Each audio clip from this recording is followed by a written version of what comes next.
Ralph. Da melhor forma do mundo. Então, quando você estiver brincando de pintura, desenhar, que tal você pegar um lápis de cor ou uma tinta colorida, alguma coisa, e fazer os nossos desenhos aqui, mas assistindo o meu vídeo, pra gente desenhar junto. Preparados pra fazer, Ariel? Sim! Já vou pegar o meu pincel e 1, 2, 3, começou!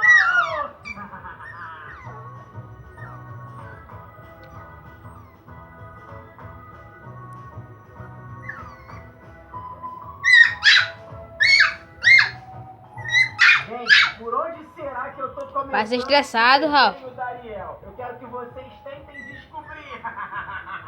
Como é que pode isso daqui virar Ariel, né, Luiz? Como é que pode? Ralph. Mas vai virar. Confia em mim porque eu vou fazer uma Ariel linda. Vamos lá.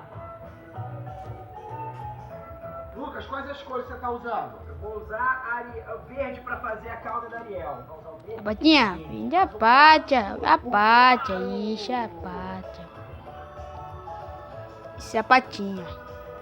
Ralph, dá pátia, vai, dá patinha, dá patinha.